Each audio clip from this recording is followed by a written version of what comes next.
El otro aspecto es, en la clase anterior hemos hablado de lo que son las dislipidemias, y entre las dislipidemias mencionamos que la aterosclerosis, que es un proceso, digamos, dependiente de muchos factores, prácticamente es uno de los factores importantes en las enfermedades cardiovasculares, especialmente a nivel de cardíaco y a nivel, digamos, del sistema nervioso central también. Entonces es importante tener conocimiento de esto. ¿Qué factores esto condiciona? O sea, la histología, saben que la histología de la aterosclerosis, primero se forma una placa, la estría grasa, y así va avanzando, luego se acumulan, hay problema inflamatorio. Y uno de los factores importantes en la patogénesis de aterosclerosis es la LDL oxidada. Y esa LDL oxidada va a dar lugar a la estría grasa, va a dar lugar a la disfunción endotelial y va a dar lugar a la inflamación y lógicamente va a dar lugar a la placa ateromatosa, y luego de la placa ateromatosa puede perforarse y dar lugar a la agregación plaquetaria, formar el trombo y luego el trombo. Entonces es importante mencionar todos estos aspectos. Los factores que condicionan esto generalmente son el tabaquismo, las dietas con grasas, y aparte de eso, bueno, las enfermedades como hipertensión arterial, diabetes, obesidad, etcétera, etcétera. Pero hay factores que también mitigan.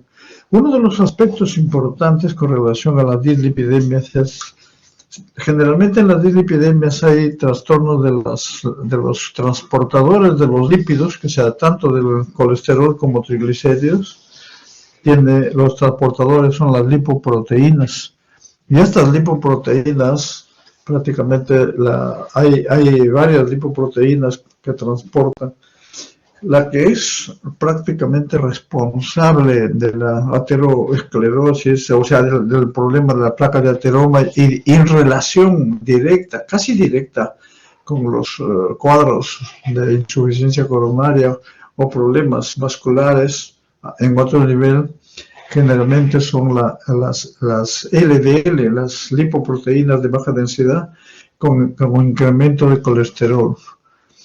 Pero hay otro aspecto importante que hay que considerar, que es, así como existe la LDL, también existe la HDL, que es todo lo contrario, que las funciones todas contrarias de la LDL son protectoras, o sea, le llaman colesterol, o sea, lipoproteínas protectoras.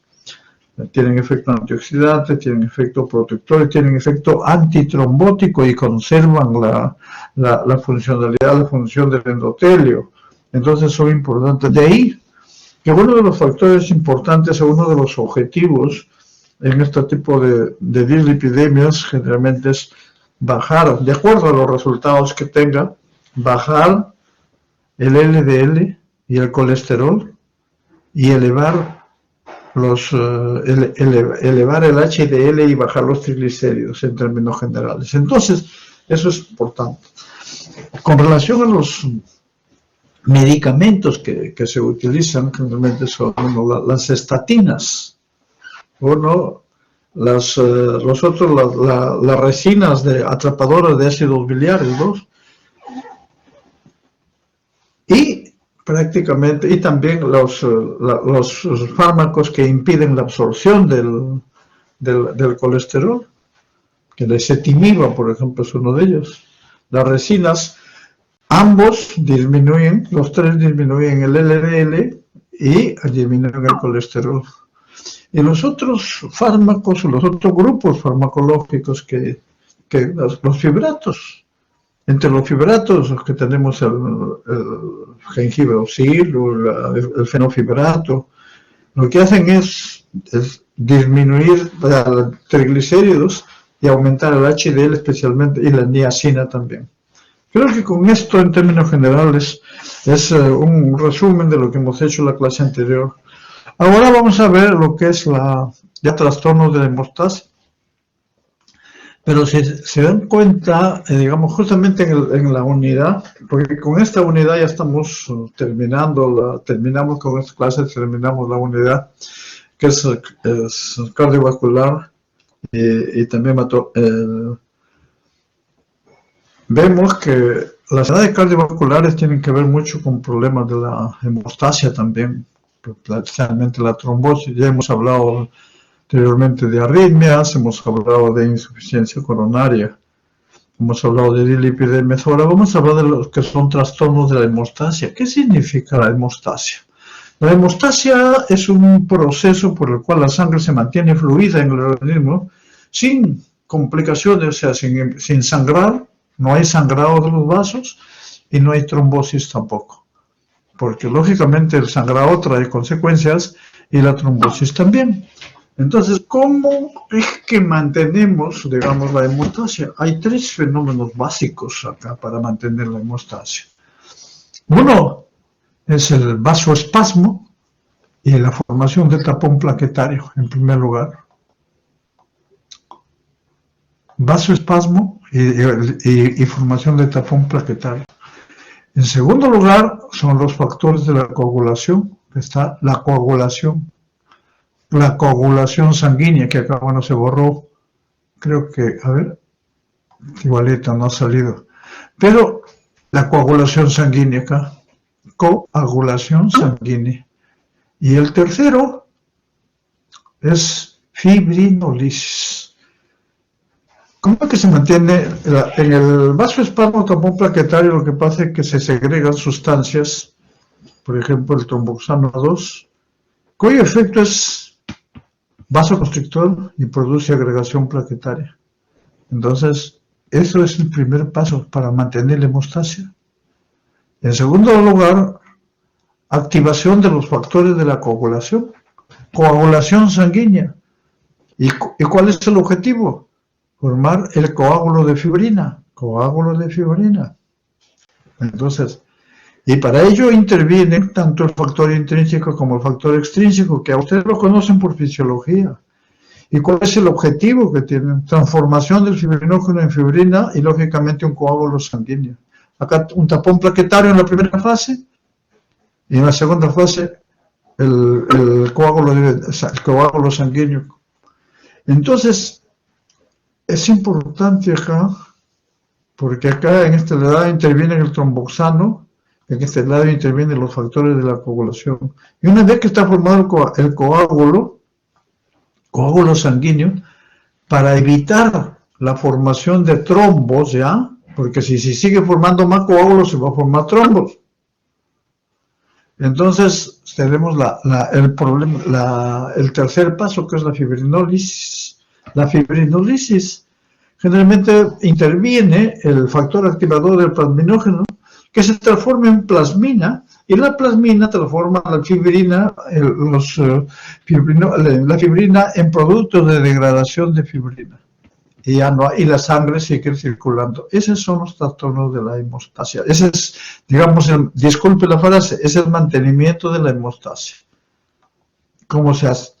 Entonces, es importante tener en cuenta esos tres pasos, porque en cualquiera de los pasos pueden haber alteraciones. Generalmente sangrado, o también pueden haber trombosis. Entonces, en la hemostasia lo que existe es un equilibrio entre la coagulación y la fibrinólisis. Eso es lo que en la hemostasia. Un equilibrio entre la coagulación y la fibrinólisis que evita tanto la trombosis como la hemorragia. Hay trombos, los trombos están compuestos por plaquetas, fibrina y glóbulos rojos. Sin embargo, hay una diferenciación que ya podemos verlo desde ahora. Los trombos venosos se diferencian un poco de los trombos arteriales.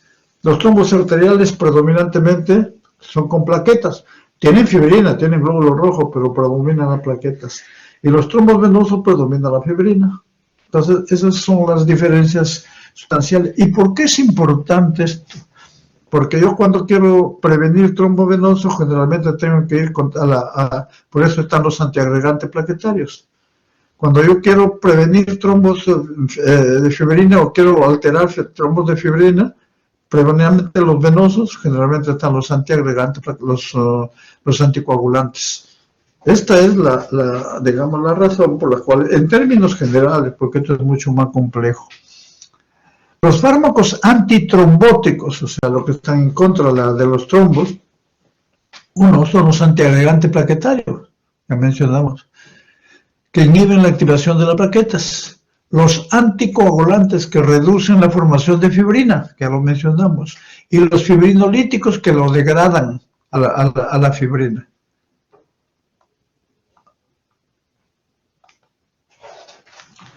En esta lámina podemos observar, digamos, en forma esquemática lo que ya hemos mencionado en las láminas anteriores.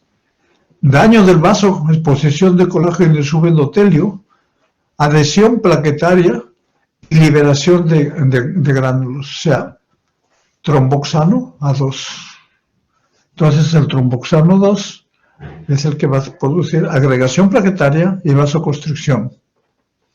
Luego viene en el tercer paso, lógicamente, la activación. Luego del trombo plaquetario se activan los factores de la coagulación y el objetivo principal es transformar la protrombina en trombina y la trombina fibrinógeno en fibrina. ¿Dónde puedo intervenir yo? Acá puedo intervenir en la agregación. Si quiero dar un antiagregante plaquetario, acá. Por ejemplo, la aspirina es un antiagregante plaquetario. Inhibe el tromboxano 2. Y así hay otros inhibidores de ADP también, etc. Luego los factores de la coagulación, la heparina, y luego también la warfarina y otros más. Y luego vamos a ver ya otros lugares donde se pueden actuar para ciertos trastornos. Tenemos que también mencionar que hay inhibidores intrínsecos de los factores de la coagulación. O sea, hay coagulación, pero hay alguien que se opone endógenamente. Antitrombina 3, inhibidor de los factores 2, 9A y 10A. Antitrombina 3. O sea, cuando hay coagulación, o sea, para impedir la coagulación de estos factores. Y esto es importante porque acá en la antitrombina 3 se une la heparina, se une a la antitrombina 3 y refuerza el factor inhibidor a este nivel. Lo mismo la proteína S, que es un factor de la activación de la proteína C. La proteína C inactiva factores 5A y 8A. Luego tenemos inhibidores tisulares que inhiben la actividad del factor 7. Y el plasminógeno, vía activador del plasminógeno, lo convierte en plasmina. Y la plasmina lisa la fibrina y convierte en productos de degradación de fibrina. Hay varios productos de degradación de fibrina que se utilizan en clínica. Uno es el dímero D. El dímero D es uno de los que más se utilizan como marcadores para ver, sobre todo a veces en coagulación intravascular diseminada y en otros problemas que van a ver en emergencia o en cuidados intensivos. Luego tenemos, en esta lámina podemos observar que los factores de contacto, o sea, tenemos el factor intrínseco y el factor extrínseco. Cada uno tiene sus factores, cada uno produce sus factores. Estos factores extrínsecos dependen mucho del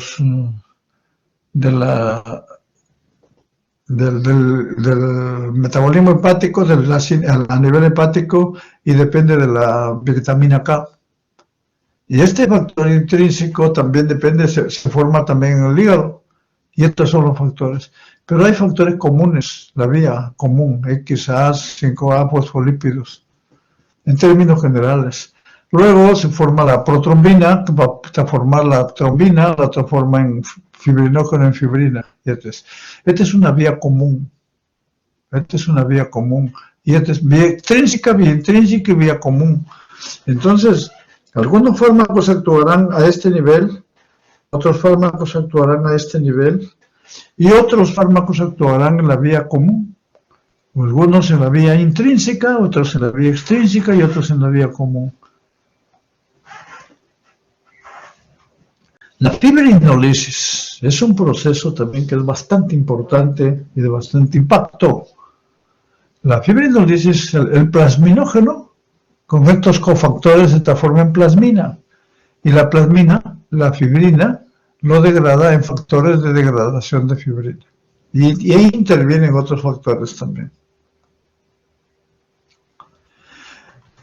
Ahora, habiendo ya visto la parte de los aspectos importantes con relación a la hemostasia y algunos trastornos, ahora vamos a ver, disculpe, algunas alteraciones de la hemostasia. La hemostasia tiene dos principales alteraciones: trombosis y sangrado.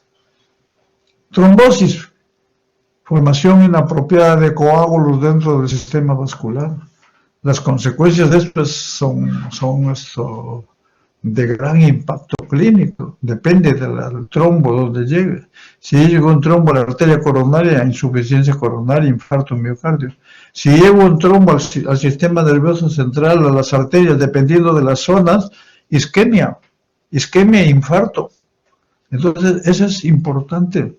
O si llega un trombo a veces a las arterias periféricas, también, ¿no?, es trombosis. Hay la trombosis de tipo venoso, la trombosis venosa profunda, y hay trombosis arterial también. Entonces, esto es de gran impacto. Y el sangrado, falla de la sangre a coagular en respuesta a un estímulo apropiado. Hemos visto en la primera lámina que enfocamos, mencionábamos los tres grandes pasos para controlar la hemostasia. En el sangrado, en el primer paso, por ejemplo, la plaquetopenia, o la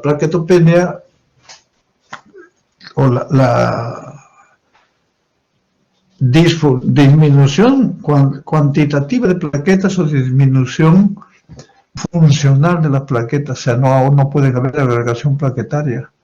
O también la otra causa del sangrado es que usted esté dando un antiagregante plaquetario, también podría ser plaquetopenia. Entonces, por eso hay que pedir. Esto sirve para que nosotros hagamos exámenes para ver cuáles son las causas del sangrado. Lo otro es defectos en la coagulación, el segundo paso. Y entre ellos tenemos el factor intrínseco, hereditarias, hemofilia, enfermedad de von Willebrand. Estos son alteraciones en el factor intrínseco. ¿Cómo evalúo alteraciones? Eso lo vamos a ver mejor después. Adquiridas, enfermedad hepática. Entonces, si yo tengo alteraciones en el factor intrínseco, o pienso que hay hemofilia, o pienso en enfermedad de von Willebrand, o pienso que es una enfermedad hepática. Entonces, esto es importante, alteraciones que también producen sangrado. Lo otro es la hipoproteinemia, enfermedad hepática, también defecto de coagulación. Este es el factor extrínseco. Entonces, puede haber sangrado, primero por la fase plaquetaria, segundo por defectos en la coagulación, alteraciones en el factor intrínseco, alteraciones en el factor extrínseco. En ambos también enfermedad hepática. Y alteraciones en la fibrinólisis, hiperfibrinólisis, activación del factor activador del plasminógeno. En la práctica, nosotros hemos tenido que ver varios casos que, bueno, no nos profundizamos en la revisión, pero recuerdo mucho de un caso de un paciente que tenía una neoplasia pulmonar y el sangrado era masivo, sangraba bastante, mucha hemoptisis tenía, no se le podía contener. Entonces se hicieron una revisión y justo dijeron de que a nivel en estos tumores había el incremento del factor activador del plasminógeno. empezaron a darle un antifibrinolítico, el ácido tranexámico, y el paciente mejoró un poco. Nos quedamos siempre con la duda de que si hay estudios completos sobre eso, porque al parecer habían artículos, pero no sé si habían estudios completos. El otro aspecto era que en los pacientes que tienen, también en la próstata al parecer también es rica en factor activador de plasminógeno. Lo mismo que las encías son ricos en factor activador de plasminógeno. Por esta razón a veces el sangrado, sobre todo en hemofílicos, en encías, y cuando los operan de próstata, generalmente el paciente sangra 3-4 días, y parece que también es por el factor activador plasminógeno, pero los urólogos, nosotros hemos conversado varias veces, y ellos dicen que no hay evidencias para darle ácido tranexámico. Bueno, pero hay otro aspecto que también quiero mencionarles. En el hospital Realeate, donde laboré muchísimos años, en realidad en los primeros años, hace muchos años, empezaban a operar el corazón, entonces usaban el corazón pulmón, entonces sacaban el coco. Y lógicamente el resto, los vasos lo conectaban con el corazón pulmón artificial, pero que son de un material que podría coagular la sangre. Entonces le ponían heparina para que no coagule, y cuando retornaban, o sea, cuando ya terminaban la operación, le ponían sulfato de protamina para antagonizar el efecto de la heparina. Y con eso pasaba. No se vio nada durante los primeros años, pero luego muchos médicos fueron a especializarse en cirugía cardiovascular en el extranjero y regresaron y empezaron a operar diariamente, 1 o 2 operaciones al día. Y les llamó la atención que empezaban a sangrar en la zona operatoria, había sangrados. Hicieron una junta médica, nos llamaron, como nosotros pertenecíamos a la unidad de farmacología clínica, nos llamaron para la junta médica y dijeron, bueno, una de las primeras argumentos era que de repente la heparina, que era genérica y que de repente no funcionaba, o lo mismo la protamina tampoco funcionaba. Entonces ellos pedían a los cirujanos que se les haga que se compre las heparinas de marca y las otras también de marca. El costo era muy alto. Como nosotros también trabajábamos en el comité de farmacológico, no trabajábamos, sino estábamos en el comité de farmacológico, fui a averiguar cuidados, ¿cómo se llama? En hemodiálisis, ahí utilizan heparina, ahí utilizan protamina para las hemodiálisis. Entonces, ellos decían que ellos no tienen ningún problema. Entonces no era eso. Hicimos una revisión, nos reunimos con los hematólogos, nos reunimos con los cirujanos y todo, y empezamos a tener artículos sobre hiperfibrinolisis. Y entonces desde ahí empezaron a usarse los antifibrinolíticos en pacientes que son operados de corazón. Van a tener el paciente en cirugía cardiovascular. Esto es con relación a las causas de sangrado. ¿Cómo se mide la coagulación, el perfil de coagulación? El tiempo de protrombina mide ese es el tiempo de protrombina y tiempo parcial de tromboplastina miden esto es la vía intrínseca y esto mide la vía extrínseca. Estos son los valores. Ambos tienen, digamos, función hepática, enfermedad. Entonces, el tiempo de protrombina mide función hepática, pero acá hay entre paréntesis que es el INR. El INR es las siglas del Institutional Normalization Radio, que es entre el tiempo de protrombina del paciente sobre el tiempo de protrombina referencial. Si el tiempo de protrombina del paciente es 12 y el referencial es 12 entre 12 a 1. El INR debe ser normal 1 hasta 1.5. ¿Y para qué se utiliza? Función hepática, o sea, antes, ahora ya se utilizan más marcadores para la función hepática, pero antes se utilizaba solamente el tiempo hipotrombina o el INR, de tal manera que cuando estaba muy alterado, decía insuficiencia hepática severa. Era para sacar, digamos, para corregir o ajustar las dosis en fármacos que se eliminan por vía hepática. Función hepática, el uso de warfarina.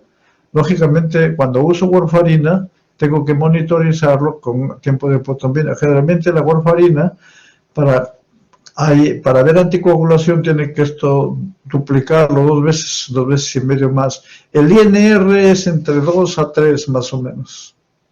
Tiempo parcial de tromboplastina vía intrínseca, ¿y qué nos dice? Cuando está alterado el tiempo parcial de tromboplastina es hemofilia, que da el factor 8, enfermedad de Mont-Guillibrand o uso de heparina. La heparina se controla con tiempo parcial de tromboplastina y la warfarina con el tiempo de protrombina.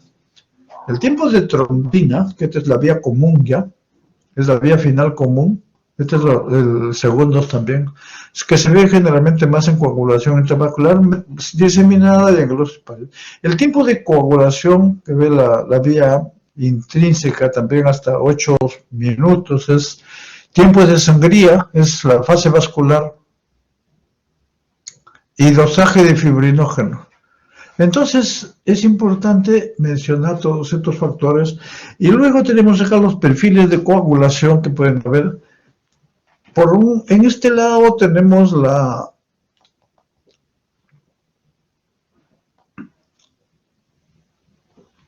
tiempo de protrombina prolongado, tiempo de protrombina normal y tiempo de protrombina prolongado, pero con el tiempo parcial de tromboplastina activada normal. Entonces, ¿puede haber enfermedad hereditaria de esto? Deficiencia de factor 7, esa es hereditaria. Pero adquiridas, deficiencia de vitamina K, enfermedad hepática, uso de warfarina o coagulación intravascular diseminada. Esto es lo que se ve en esto. Tiempo de protrombina normal y tiempo parcial de tromboplastina activado. Hereditarias, la hemofilia, factor 8, 9, deficiencia factor 7, enfermedad de Mont-Guillibrand.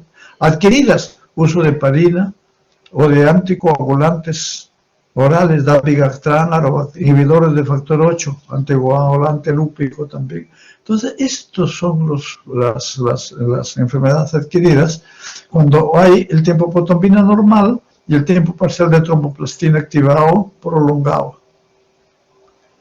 Si en ambos están prolongados, tiempos de protrombina hereditarias, lo tienen ahí, y adquiridas, enfermedad hepática, coagulación intravascular diseminada, deficiencia severa de vitamina K, uso de anticoagulantes, amiloidosis, todos estos factores que están anotados en este diapositivo. La trombosis generalmente es otro de los factores. Hemos visto sangrado. Ahora la trombosis depende de injuria. La tríada de Birkhoff, trombosis, injuria endotelial, hipercoagulabilidad, incremento de la coagulación y flujo sanguíneo anormal. Por eso es que algunos dicen que es la viscosidad sanguínea. Cuando la viscosidad sanguínea es muy alta, es prácticamente, dicen, potencial para trombosis. Entonces, la trombosis, ya mencionamos, oclusión de un vaso sanguíneo por aglomeración de plaquetas o fibrina. La trombosis puede ser venosa, trombovenoso, es rojo, friable, constituido por glóbulos rojos, plaquetas englobados en una red de fibrina. Estos son los que participan. El trombo arterial es un trombo básicamente plaquetario. Entonces pueden producir isquemia, infarto del órgano afectado. Cuando asienta en el corazón, la embolización a distancia puede producir complicaciones graves. Desde el punto de vista clínico, ustedes van a tener, aunque ha disminuido un poco, pero en el hospital nosotros veíamos pacientes, sobre todo damas jóvenes en la edad reproductiva que tenían entre 20 a 30 años, 35 años, que tomaban anticonceptivos orales. Y lógicamente una de las complicaciones de los anticonceptivos orales a largo plazo son las trombosis. El paciente venía con trombosis venosas. Entonces, las trombosis venosas pueden ser trombosis venosa superficial o puede ser trombosis venosa profunda. La trombosis venosa profunda está en el hueco popliteo, que generalmente son en miembros inferiores, puede ser en cualquier parte, pero generalmente el lugar de mayor presentación son extremidades inferiores. Hueco popliteo hacia arriba es trombosis venosa profunda. Hueso popliteo hacia abajo, trombosis venosa superficial. ¿Y cuál es el impacto? La trombosis venosa profunda, más del 50% se asocian con trombosis, van al pulmón, tromboembolia pulmonar. Entonces hay que tener mucho cuidado con eso.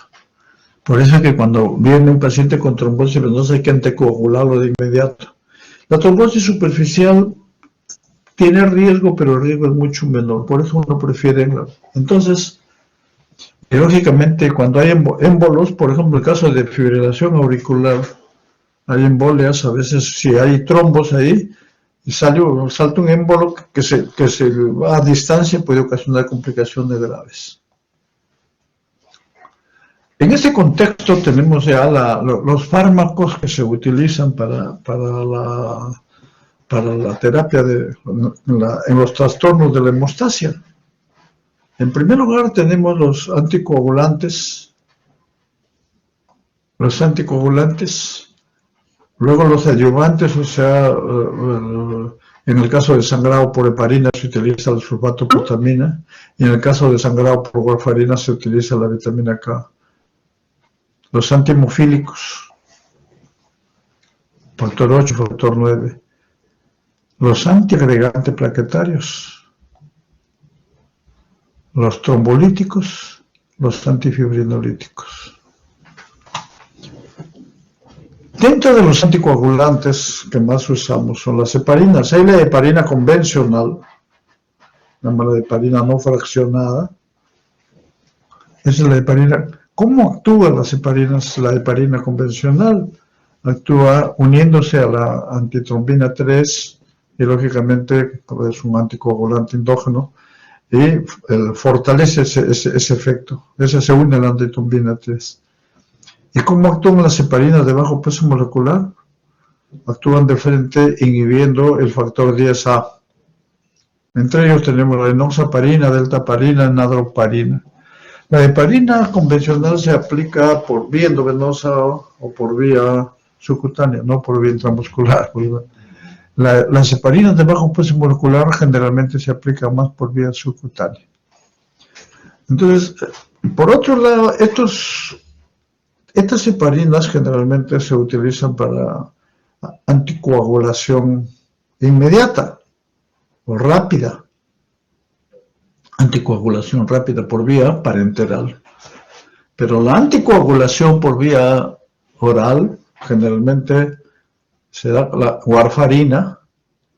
El problema de la warfarina, y actualmente existe un inhibidor directo de trombina que es el Dagibactran y el Rivaroxaban que es un inhibidor del factor 10.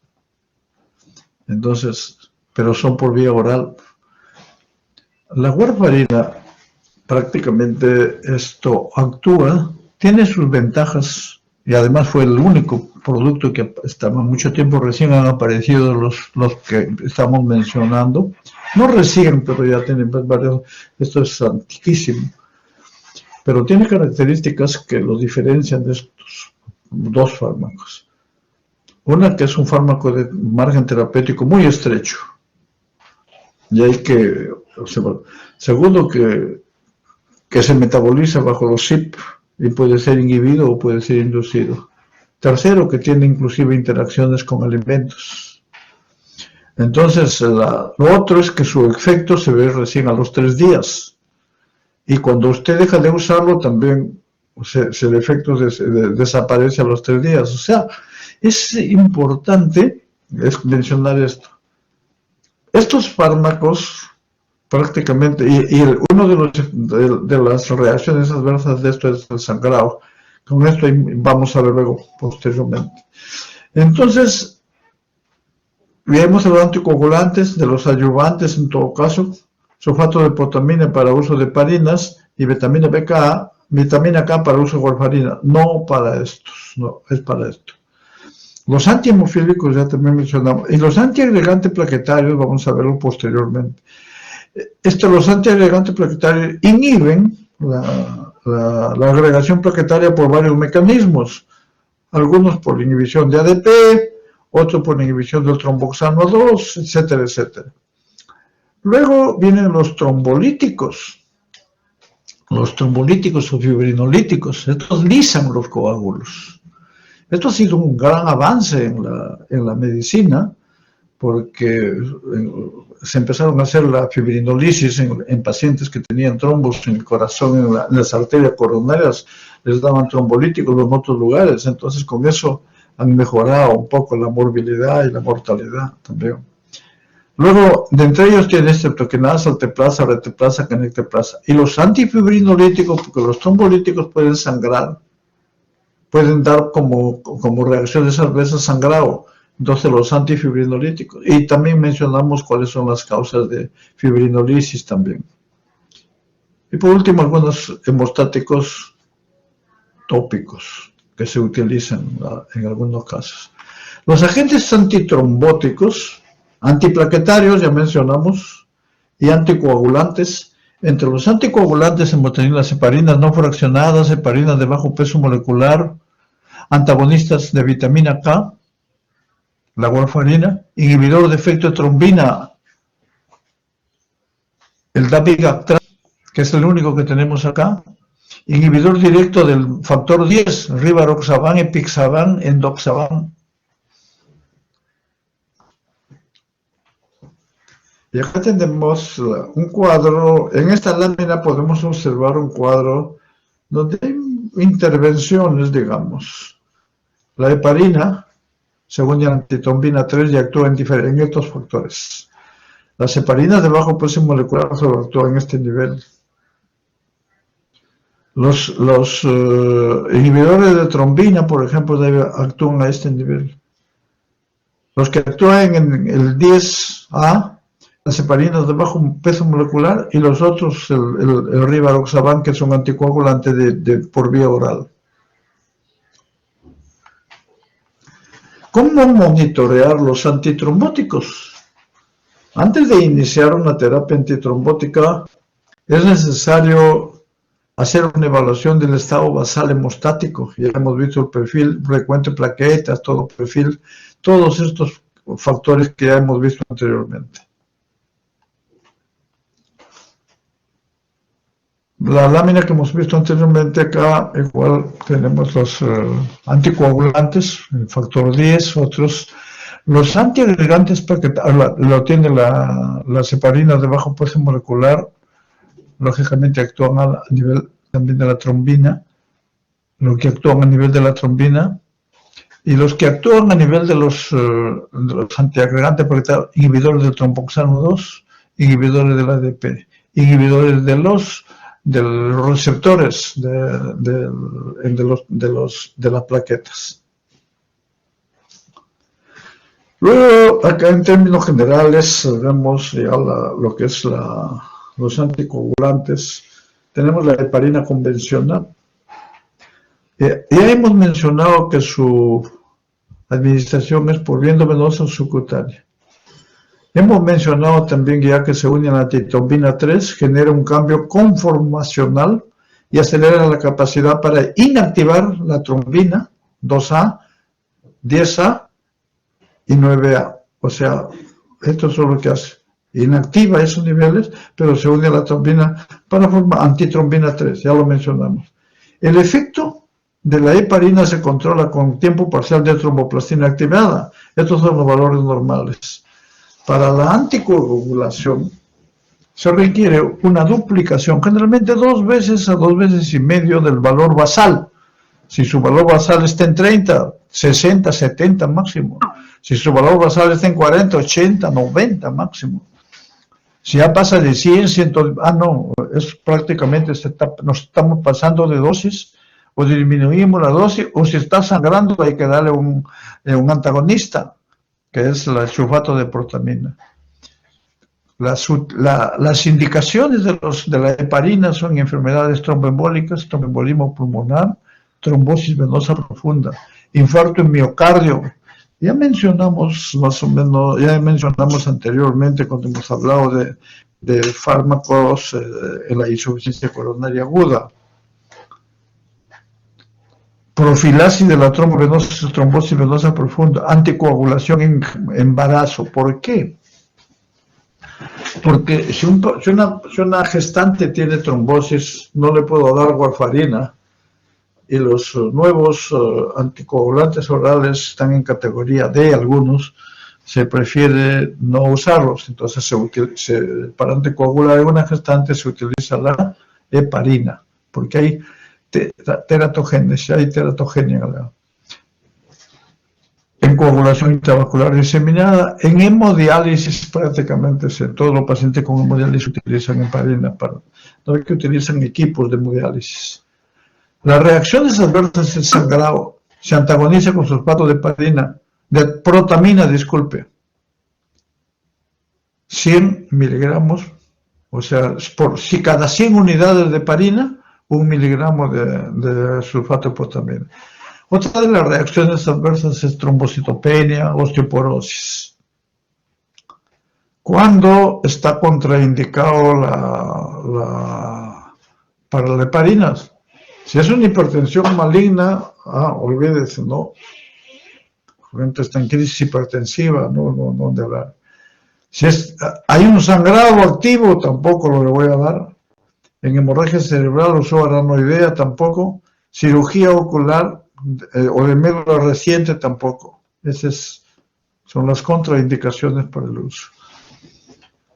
En esta lámina podemos observar, digamos, las características de cada una de las heparinas existentes en nuestro medio, que son las heparinas no fraccionadas y las heparinas de bajo peso molecular y la fondaparinox, también que es similar a esto, pero tiene sus diferencias.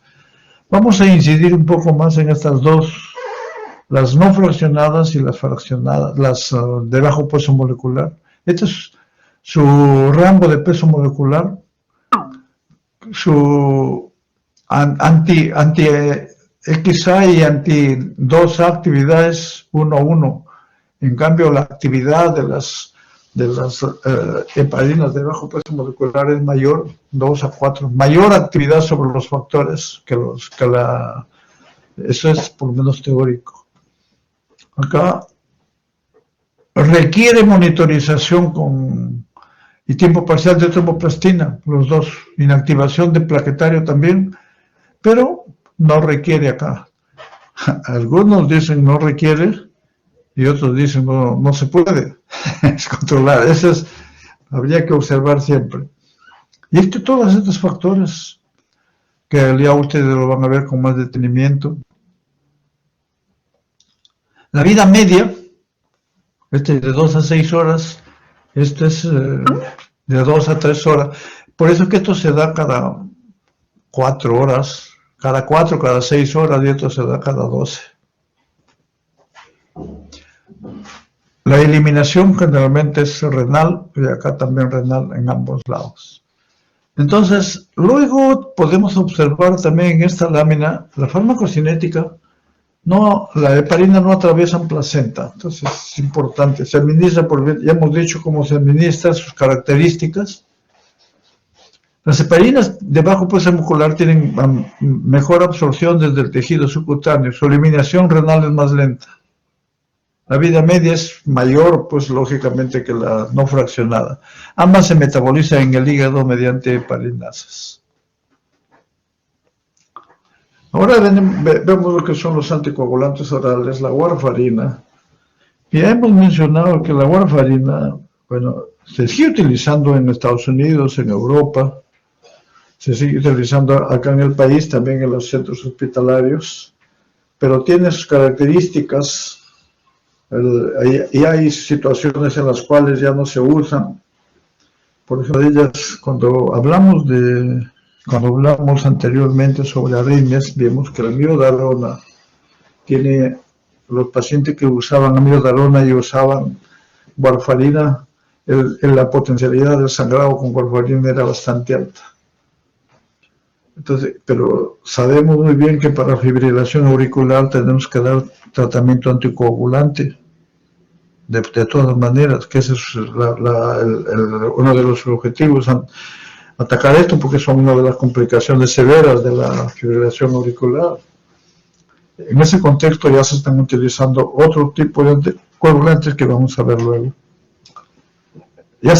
¿Cómo actúa la warfarina?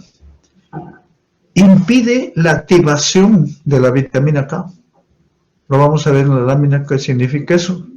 Lógicamente, pero los efectos de la warfarina se ven cuando ya se han consumido los factores activos, porque tenemos factores activos, que eso demora 2 a 3 días.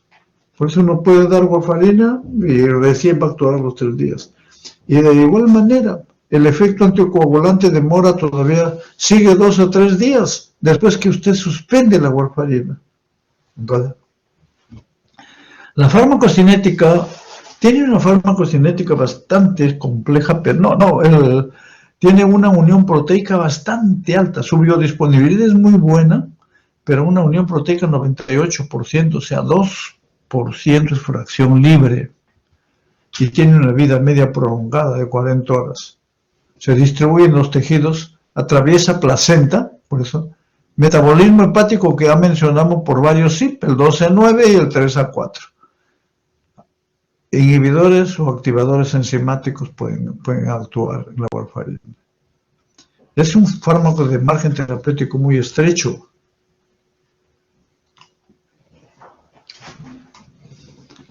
En el hígado se forman los precursores de la coagulación para factor extrínseco.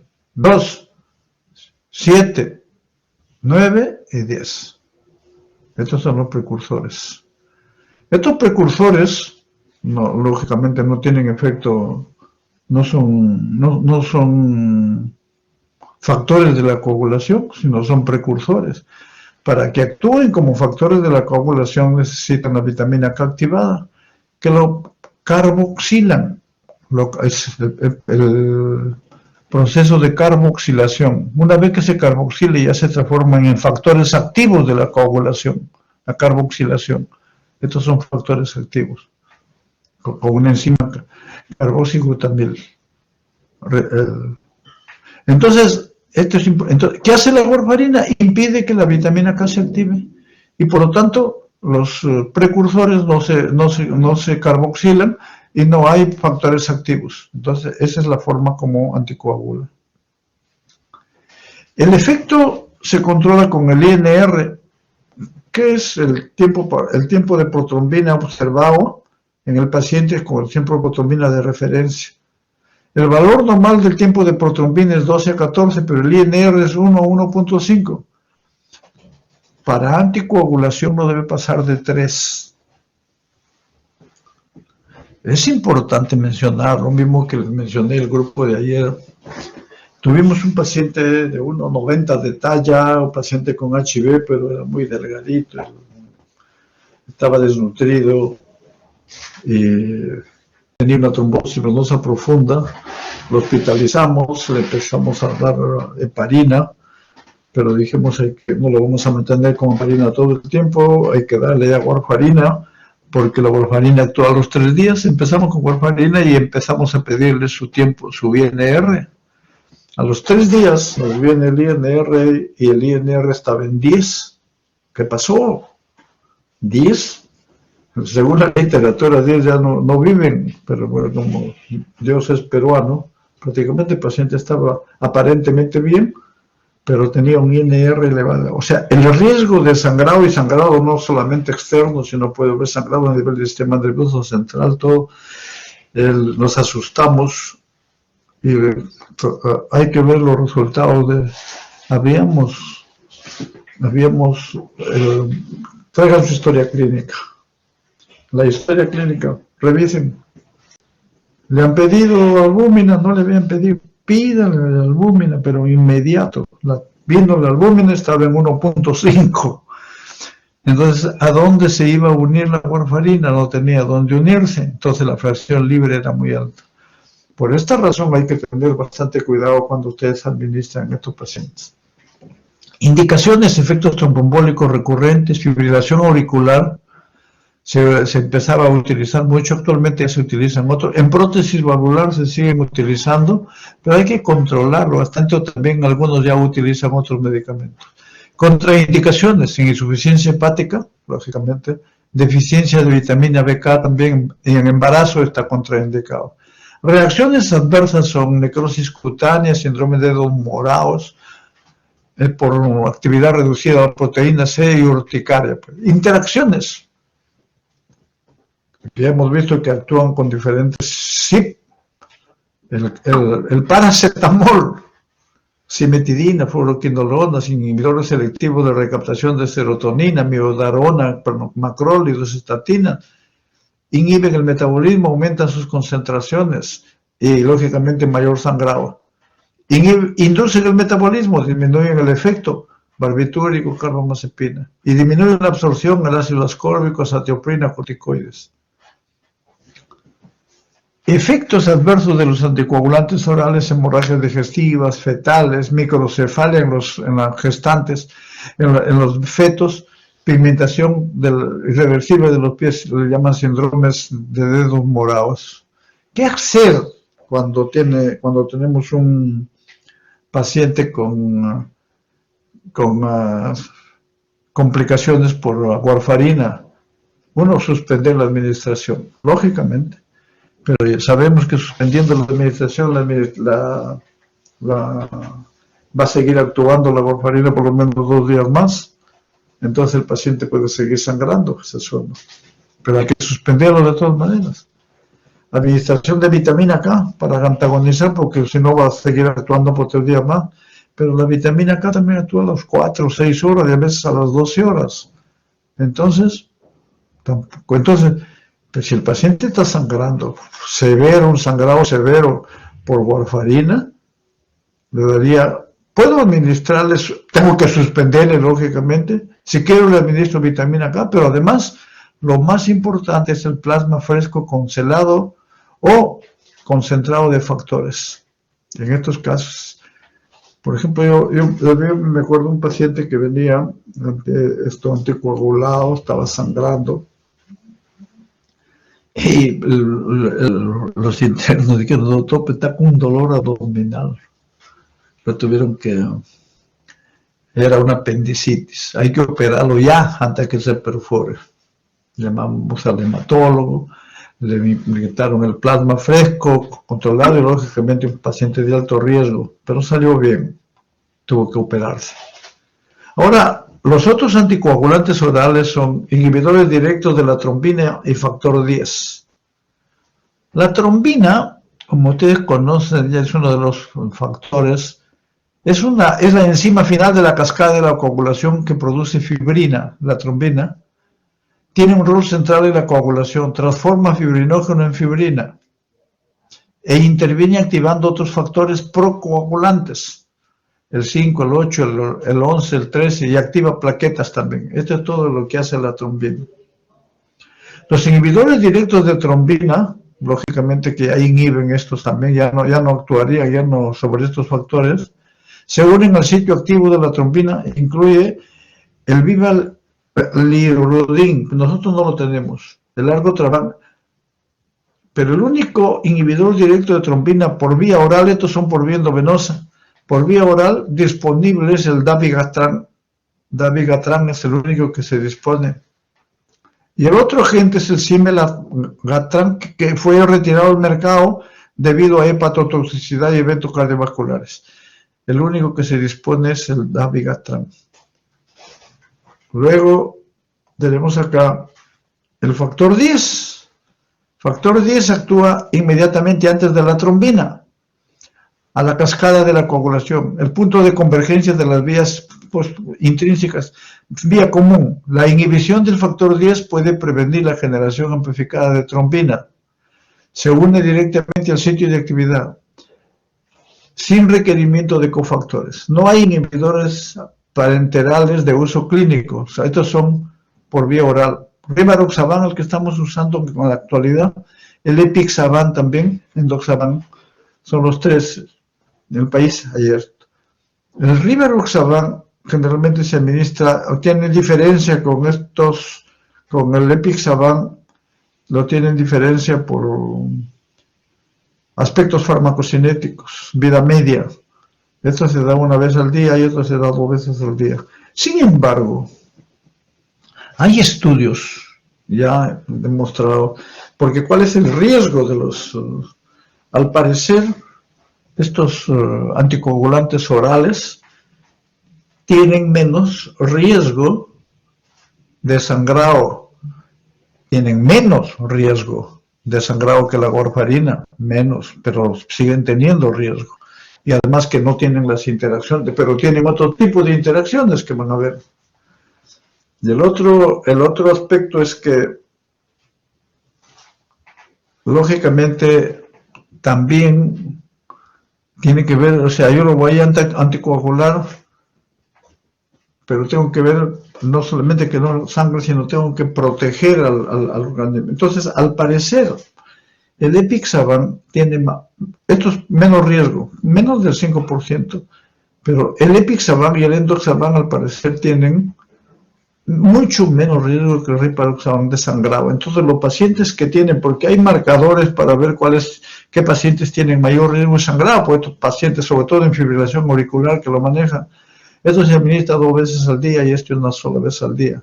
Y esto es al parecer en un estudio de meta-análisis que salió en el New England Journal, no, en el JAMA, en este año, al inicio, en enero de este año salió. Muy interesante el artículo, que había bastante diferencia entre el endo y Epixaban sobre el Rivaroxaban no en cuanto a sus efectos anticoagulantes, sino en cuanto a sus reacciones adversas. Luego tenemos acá el dabigatran, que es ¿cómo se llama? Inhibidor directo de trombina, es decir, de la trombina.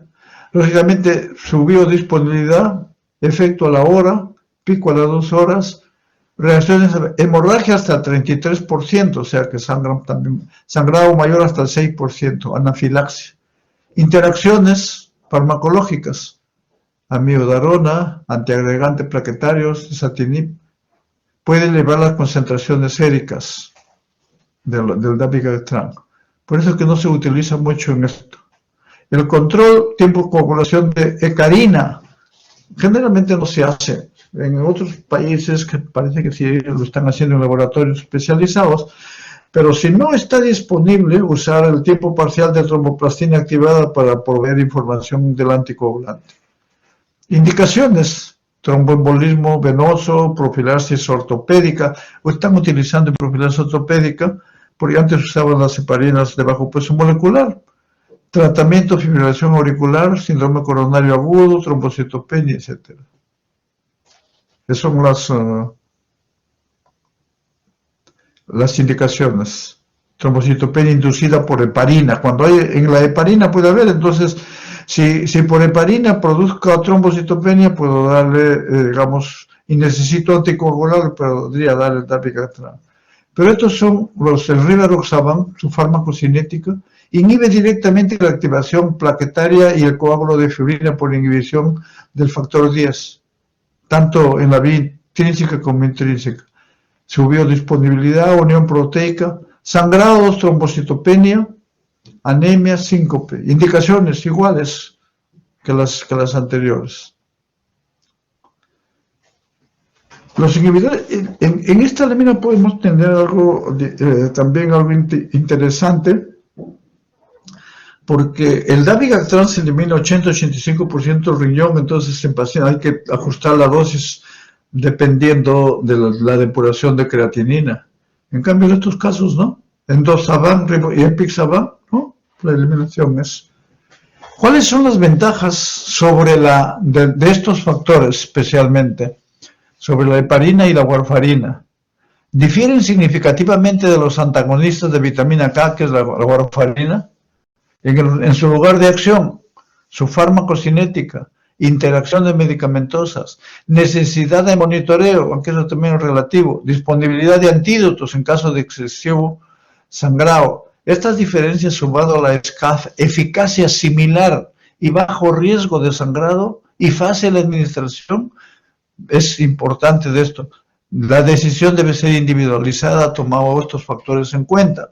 Hay que tomar estos factores, tener posibilidad de sangrado, etcétera, pero el problema es también es el costo. El costo es bien elevado. Y bueno, en las instituciones lo tienen algunos hospitales, en el Seguro Social lo tienen, creo que no, ni en el INCOR lo tienen, o sea, lo tienen para ciertos pacientes que hay que controlarlos, etcétera, en algunos casos, pero no lo tienen para todos los pacientes. Entonces, y el problema en nuestro país es también que la warfarina generalmente viene en tabletas de 5 miligramos y ranuradas, entonces 2.5. Pero como es un fármaco de margen terapéutico estrecho, por ejemplo, en Estados Unidos y en Europa existe warfarina de 1, warfarina de 2, de 3, de 4 y de 5, como tabletas.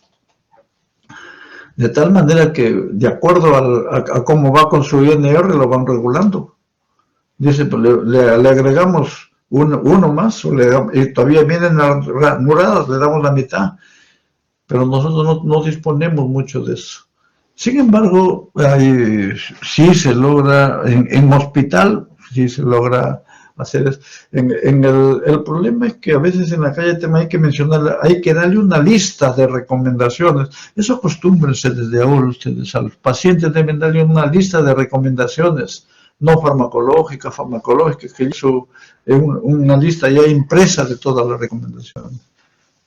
Bajo riesgo de sangrado, en general la mortalidad parece ser menor que con warfarina, disminuyendo el riesgo de sangrado intracraniano. Sin embargo, el riesgo en diferentes poblaciones es cambiante, ¿no? Posible bajo riesgo de fracturas. Son asociados a bajo riesgo de fracturas que con warfarina hay más riesgo. Menor monitoreo de laboratorio, ya lo mencionamos esto. Ahora vienen los antiagregantes plaquetarios, que hemos dicho que ¿quiénes intervienen en la agregación plaquetaria? El el tromboxano 2, la trombina, el ADP, el colágeno. Y acá tenemos los receptores de las plaquetas activadas, los receptores para el fibrinógeno.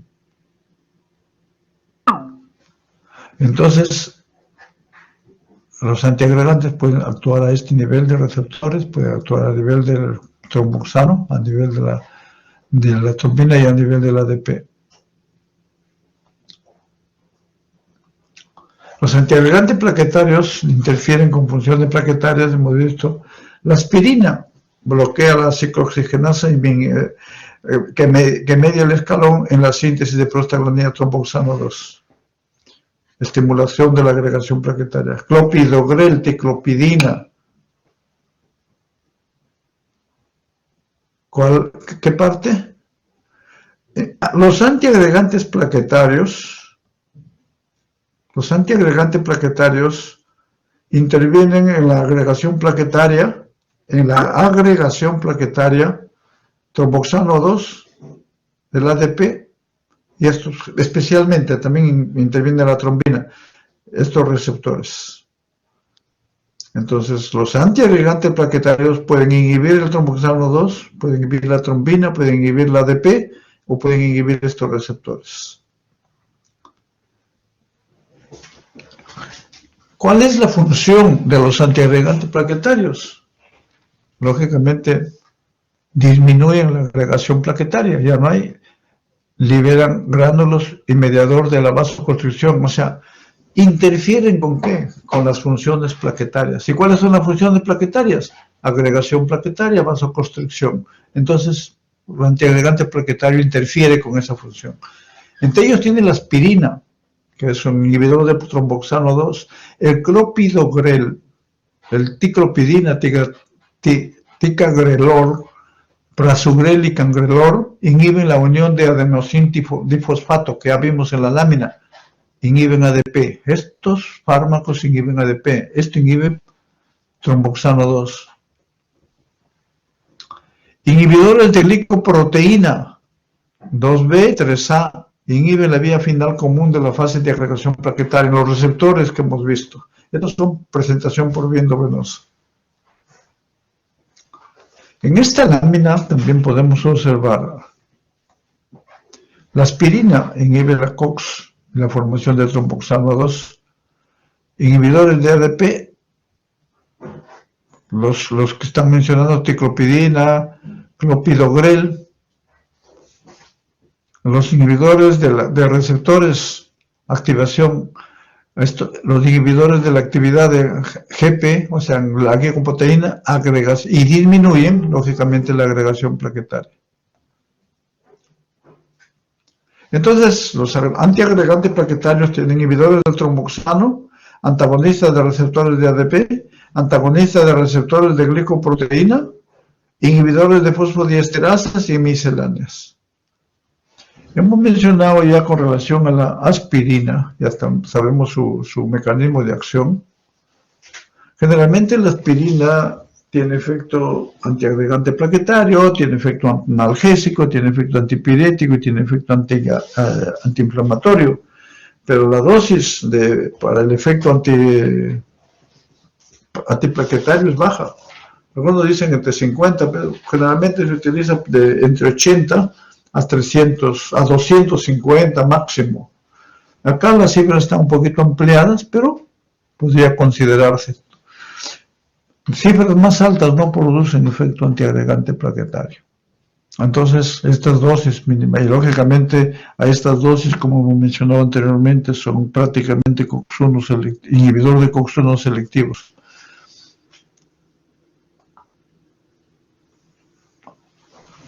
Se utiliza la aspirina en una serie de desórdenes como preventivo, hemos visto en angina estable, en angina inestable generalmente. Incluye prevención primaria y secundaria de enfermedad cardíaca coronaria, isquemia cerebral transitoria en ACVs y en terapia aguda de paciente con síndrome coronario agudo. También lo hemos visto en las láminas anteriores, en las clases anteriores. Debe administrarse tan pronto sea posible a paciente con síndrome coronario agudo sin elevación de CT. La dosis de carga es de esta dosis. Para prevención secundaria es entre 75 a 100. En el país hay la aspirina de 81 y hay de 100 miligramos en los hospitales. Y se continúa indefinidamente. El problema es que hay sangrado. Ya hemos dicho también que inclusive cuando se administra para intervenciones quirúrgicas le suspenden la aspirina por cualquier procedimiento, pero le suspenden por una semana porque se sobreentiende que la aspirina actúa uniéndose a las plaquetas en forma irreversible y la vida media de la plaqueta es 8 días. Ticlopidina y clopidogrel, que inhiben irreversiblemente la unión de ADP al receptor de plaquetas. No tienen efecto sobre el metabolismo de las prostaglandinas como lo tiene la aspirina. ¿Cuáles son los efectos adversos? Aspirina, sangrado, tracto gastrointestinal, alta dosis, hipoprotrombinemia. La ticlopidina, náusea, dispepsia, diarreas, gránulos, citopenia. El clopidogrel, menos efectos adversos y neutropenia rara. Por esta razón, cuando yo quiero dar un inhibidor de ADP, se usa con más frecuencia el clopidogrel. La ticlopidina ya no se está utilizando mucho. O aspirina o clopidogrel. Algunos utilizan ambos, pero eso hay que verlo porque incrementa el riesgo sangrado con ambos. Es importante, nosotros vimos en la práctica diaria, digamos, en la práctica un minutito por favor.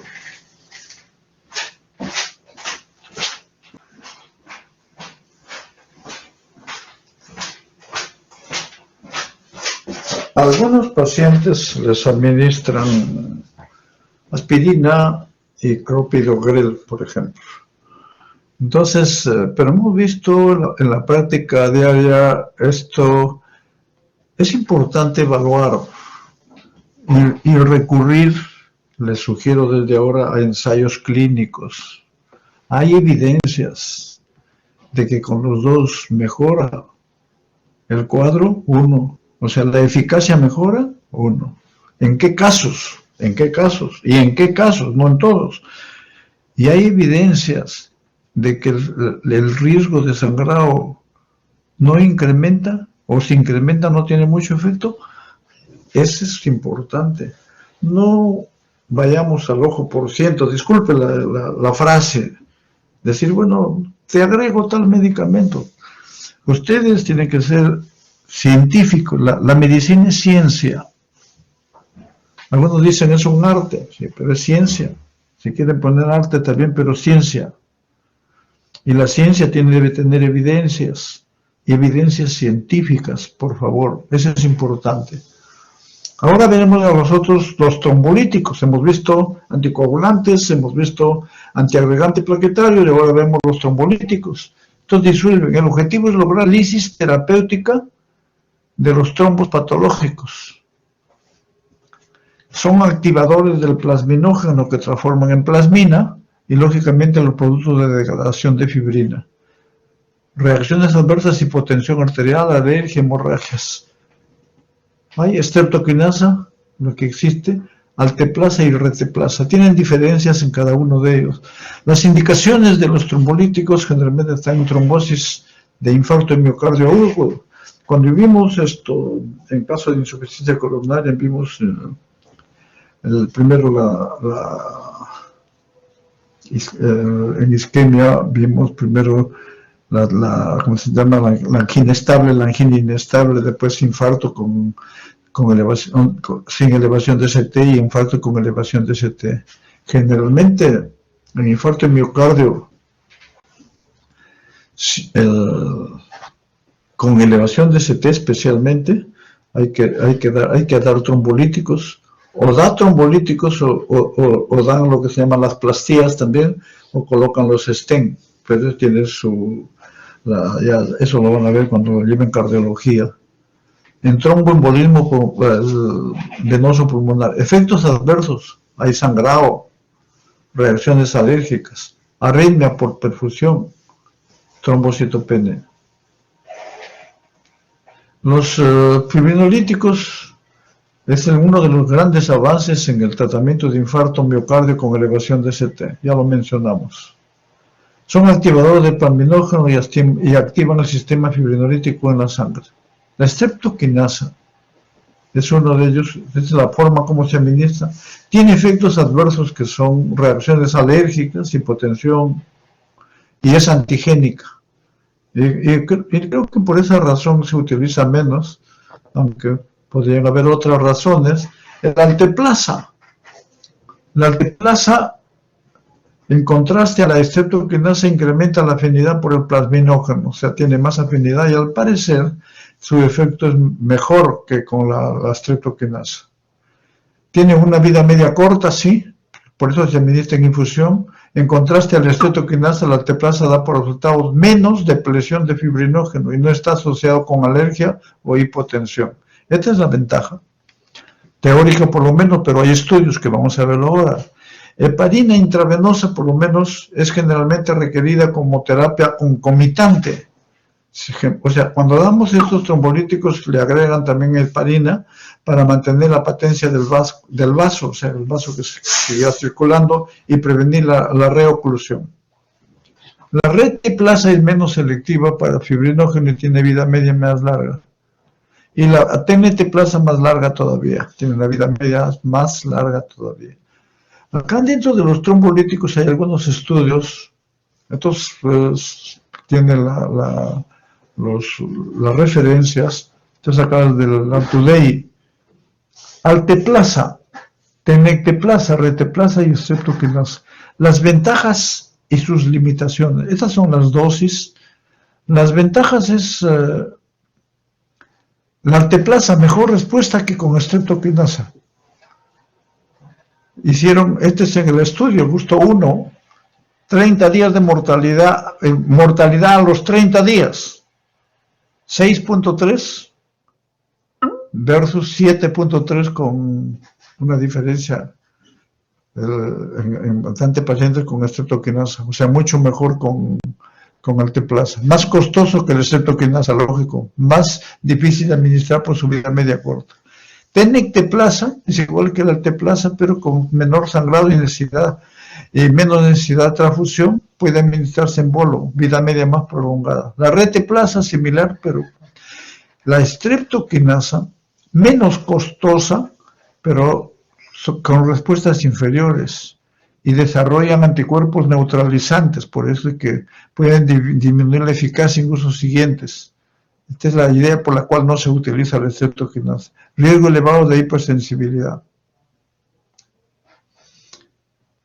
Entonces, las patologías beneficiadas con terapia anticoagulante, tromboembolismo venoso,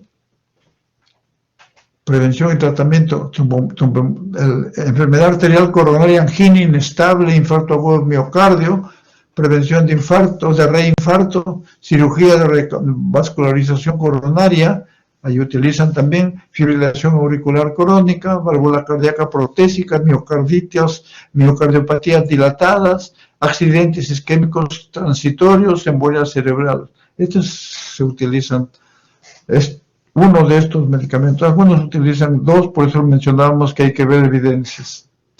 Los antifibrinolíticos, lógicamente, son inhibidores del factor activador del plasminógeno y por lo tanto no se transforman en plasmina. Ahí entre ellos tenemos el ácido tranexámico, en nuestro medio, tanto por vía inyectable como por vía oral, el ácido y la proteinina también, y el ácido aminocaproico también es el otro, somos tres. La proteinina prácticamente ha sido retirada en el mercado de Norteamérica porque produce efectos que vamos a ver. En estudios de metaanálisis, 128 estudios de ensayo clínico, eficacia de seguridad de los tres agentes. Todos los agentes fueron efectivos en reducir las pérdidas sanguíneas. Alta dosis de aproteinina fue más efectivo en reducir pérdidas sanguíneas que los otros dos, alta dosis. Pero el metaanálisis no encontró empeoramiento de la mortalidad, infarto de miocardio, falla renal dependiente de la proteinina. Es un antifibrinolítico que no es disponible en Estados Unidos, aunque la proteinina fue efectivo en reducir el sangrado, fue asociado con incremento de mortalidad en cirugía cardíaca en un largo estudio controlado conduciendo a su retiro y suspensión. O sea, por esta razón ya no se utiliza. Fármacos usados en tratamiento de sangrado, o los antifibrinolíticos, inhiben el factor activador plasminógeno, antagonistas de heparina, sulfato de potamina, vitamina K para contrarrestar el efecto de la warfarina. Vitamina K, la vitamina K sabe que se forma en este es algo también muy importante, la vitamina K se forma en parte dieta, parte intestino, los gérmenes son los que forman la vitamina K. Y este es uno de los grandes problemas también cuando uno usa warfarina, por ejemplo, y a veces el paciente está infectado, le da antibióticos, entonces los antibióticos que son de amplio espectro reducen la flora bacteriana a nivel intestinal, entonces ya no se forma vitamina K. Entonces es importante, entonces como ya no se forma vitamina K, hay más posibilidad de sangrado también. Las indicaciones: hemorragia inducida por warfarina, estados hipoprotombinémicos, puede producir broncoespasmo, colapso cardiovascular como reacciones adversas. Sulfato de protamina se une formando un complejo que carece de actividad anticoagulante. Esto, hemos dicho, se administra 1 miligramo para 100 unidades de heparina. Indicaciones en hemorragia inducida por sobredosis de heparina. Sus reacciones adversas, hipotensión, bradicardia, etc. El ácido aminocaproico es el otro inhibidor del plasminógeno, antifibrinolíticos, viene por vía oral y por vía venosa. Sus indicaciones en hiperfibrinolisis, hemorragia por fibrinolíticos, extracciones dentales en hemofílicos. En los hemofílicos, generalmente que van a ser sometidos a extracción dental, les ponen su factor 8. Sin embargo, en la gingiva hemos visto que hay incremento del factor activador del plasminógeno. Por esta razón, a estos pacientes les dan ácido tranexámico, generalmente pueden usar, o veces ácido aminocaproico, pero también existe ácido tranexámico por vía tópica, los usan, sobre todo en odontología. Reacciones adversas, arritmias, bradicardia, hipotensión, trombosis intracraneana con el ácido. Lógicamente que los antifibrinolíticos disminuyen el sangrado, pero pueden provocar trombosis, o sea, no se puede pasar de dosis, o sea, mientras que los fibrinolíticos producen sangrado, los antifibrinolíticos pueden producir trombosis. Y con esto estamos terminando.